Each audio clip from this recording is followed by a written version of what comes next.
Les modifications du DWERP 2022. Qu'est-ce qui change dans la conception?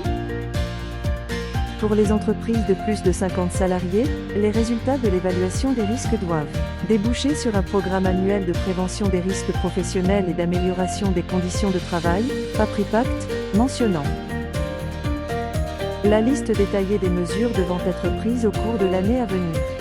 Les mesures de prévention des effets de l'exposition aux risques professionnels, ainsi que, pour chaque mesure, ses conditions d'exécution, des indicateurs de résultats et l'estimation de son coût. Les ressources de l'entreprise pouvant être mobilisées. Un calendrier de mise en œuvre.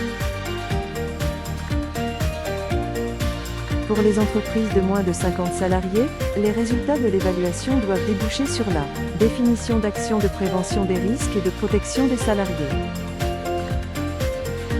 Et pour la mise à jour? Les TPE de moins de 11 salariés sont désormais exonérés de cette mise à jour annuelle. Les entreprises de plus de 11 salariés conservent cette obligation.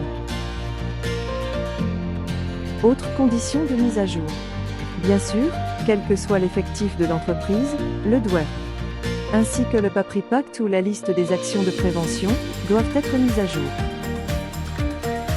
Lors de toute décision d'aménagement important modifiant les conditions de santé et de sécurité ou les conditions de travail. Lorsqu'une information supplémentaire intéressant l'évaluation d'un risque est portée à la connaissance de l'employeur. Cette nouvelle formulation souligne le fait que, si l'employeur a connaissance de quelque information que ce soit, qui puisse avoir un impact sur l'évaluation d'un risque ou qui en crée un nouveau, le DWERP doit alors être mis à jour. Chaque mise à jour doit alors déboucher sur des actions de prévention, si cela s'avère nécessaire.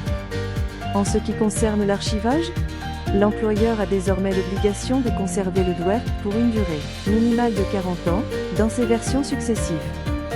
À cette fin, le DWERP et ses mises à jour doivent faire l'objet d'un dépôt dématérialisé sur un portail numérique déployé au 1er juillet 2023. Depuis le 31 mars 2022, et jusqu'à la mise en place du portail numérique, l'employeur doit conserver ses versions successives au sein de l'entreprise, sous la forme d'un document papier ou dématérialisé, selon sa propre organisation. Qui sont les acteurs pouvant participer à l'élaboration et la mise à jour du DWERP? L'élaboration du DWERP résulte d'une approche collective de la prévention des risques professionnels. Le comité social et économique, C, et, le cas échéant, la commission santé, sécurité et conditions de travail, CSCT, peuvent apporter leur contribution à l'évaluation des risques professionnels dans l'entreprise. Dans le cadre du dialogue social, même si le choix des mesures de prévention, du plan d'action et de la démarche dans sa globalité relève, au final de l'initiative et de la responsabilité de l'employeur. À noter. Dans le cadre du dialogue social dans l'entreprise, le CSE doit désormais être consulté sur le DWERP et ses mises à jour. La liste des actions de prévention et de protection prévues soit dans le PAPRIPACT, pour les entreprises de plus de 50 salariés, ou dans le plan d'action, pour les PME, doit par ailleurs être présentée au CSE.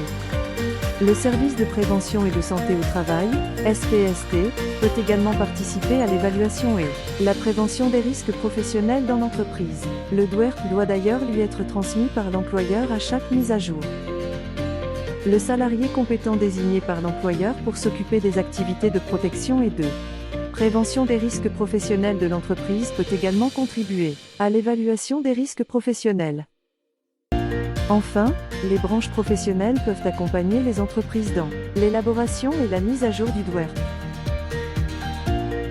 Les modalités d'accès au DWERP ont-elles évolué? L'article R. 4121-4 du Code du travail précise la liste des personnes et instances qui doivent avoir accès au DWERP. Tel que cela était prévu auparavant, le DWERP et ses versions antérieures sont tenus à la disposition des membres de la délégation du personnel du CSE, du service de prévention et de santé au travail,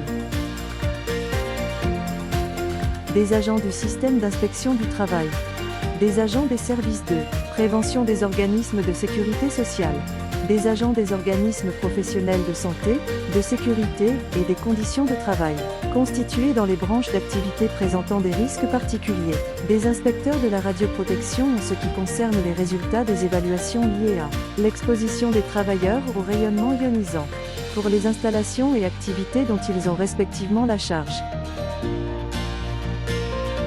Depuis le 31 mars 2022, les travailleurs mais également les anciens travailleurs ont accès au DWERP dans les versions en vigueur durant leur période d'activité dans l'entreprise. Cette mise à disposition du DWERP et de ces versions antérieures doit être effective pendant une durée de 40 ans à compter de son élaboration.